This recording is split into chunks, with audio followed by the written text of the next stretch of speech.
आणि यानंतर पाहूयात काही झटपट बातम्या। इंडियन मेडिकल असोसिएशन मार्फत आज देशव्यापी संप पुकारण्यात आलाय। कोलकात्यातील घटनेच्या निषेधार्थ डॉक्टरांनी संप पुकारलाय। सर्व ओपीडी आणि दवाखाने आज बंद आहेत, केवळ अत्यावश्यक सेवाच सुरू आहेत। नागपुरातील खासगी डॉक्टरांकडून संपाची घोषणा करण्यात आली। नागपुरातील एम्स रुग्णालयाचे निवासी डॉक्टर, वरिष्ठ निवासी डॉक्टर, पदवीचे विद्यार्थी संपात सहभागी झालेत। या संपामुळे रुग्णालयातील काही नियोजित शस्त्रक्रिया रद्द करण्यात आल्यात। कोलकात्यात झालेल्या महिला डॉक्टरच्या निर्घृण हत्येविरोधात पुण्याच्या ससून रुग्णालयात आयएमए आणि मार्डच्या विद्यार्थी आणि निवासी डॉक्टरांनी तीव्र आंदोलन केलं। आयएमएनं 24 तासांच्या संपाची घोषणा केली। कोलकात्यातील घटनेच्या निषेधार्थ छत्रपती संभाजीनगरमधील जवळपास 550 रुग्णालये आज बंद आहेत। अत्यावश्यक सेवा वगळता सर्व डॉक्टरांनी संप पुकारलाय, त्यामुळे आजच्या दिवसातील 4000 शस्त्रक्रिया रद्द केल्या आहेत। जळगावात वैद्यकीय शिक्षण घेणाऱ्या डॉक्टरांचा विद्यार्थ्यांनी महिला डॉक्टरवरील अत्याचाराच्या निषेधार्थ कॅन्डल मार्च काढत निषेध व्यक्त केला। या आंदोलनात भाजपचे आमदार सुरेश भोळे यांच्यासह भाजपच्या महिला पदाधिकारी आणि कार्यकर्ते सहभागी झाले। कोलकातामधील घटनेच्या निषेधार्थ जळगावातील वैद्यकीय महाविद्यालयात डॉक्टरांनी बेमुदत काम बंद आंदोलन पुकारलं, त्यामुळे वरिष्ठ डॉक्टरांना धाव घेऊन सेवा बजावावी लागली आहे। या आंदोलनात 65 कनिष्ठ डॉक्टर आणि 100हून अधिक विद्यार्थी सहभागी आहेत।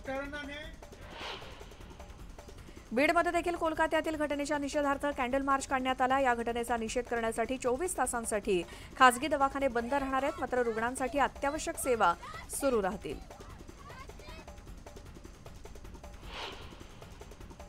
कोलकात्यातील डॉक्टरवरील अत्याचाराच्या निषेधार्थ सोलापुरात भाजप महिला आघाडीकडून कॅन्डल मार्च काढण्यात आला। यावेळी मोर्चात सहभागी झालेल्या महिलांनी घटनेचा निषेध केला। कोलकात्यातील घटनेच्या निषेधार्थ धुळ्यामध्ये कॅन्डल मार्च काढण्यात आला। यावेळी भाजपच्या महिला मोर्चाच्या वतीनं हा मोर्चा काढण्यात आला आणि यात मोठ्या संख्येनं तरुणी आणि महिला सहभागी झाल्या। ऋषिकेशमधील डॉक्टर आणि नर्सिंग स्टाफकडून निदर्शनं करण्यात आली। बंगालच्या कोलकातामधील घटनेचे उत्तराखंडमध्ये सुद्धा पडसाद उमटले। आरजी कार मेडिकल कॉलेजमधील घटनेच्या निषेधार्थ आंध्र प्रदेशात डॉक्टरांनी निषेध व्यक्त केला। विजयवाडामधील सर्व डॉक्टरांनी कॅन्डल मार्च काढत न्यायाची मागणी केली।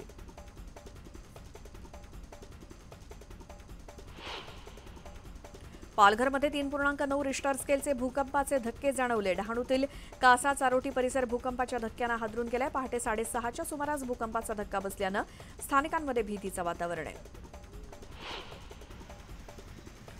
उल्हासनगर शहराला पाणीपुरवठा करणारी जलवाहिनी फुटल्यामुळे लाखो लिटर पाण्याची नासाडी झाली आहे। कॅम्प नंबर 5च्या दसरा मैदान परिसरातून ही जलवाहिनी जाते। आधी शहरातील अनेक भागात पाणी टंचाई आहे, त्यात जलवाहिनी फुटल्यामुळे नागरिकांच्या त्रासात भर पडली। आज दिवसभर कमी दाबानं पाणीपुरवठा होणार आहे।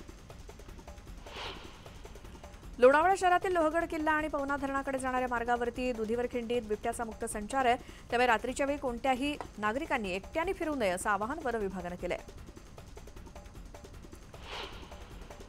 सोलापुरात शिवसेना कार्यालयाबाहेर लाडकी बहीण योजनेच्या लाभार्थी महिला आणि मुलींनी शिवसेना प्रवक्त्या ज्योती वाघमारे यांच्या कार्यालयाबाहेर मोठा जल्लोष केला। मुख्यमंत्री शिंदेंनी सुरू केलेली लाडकी बहीण योजनेचा 3000चा हप्ता महिलांच्या खात्यावर जमा झाल्यावर मोठा जल्लोष आहे। गोंदिया जिल्ह्यात तरुणाला चाकू आणि बंदुकीचा धाक दाखवून लुटणाऱ्या चौघांना पोलिसांनी अटक केली। त्यांच्याकडून 2 सोन्याच्या अंगठ्या पोलिसांनी जप्त केल्या।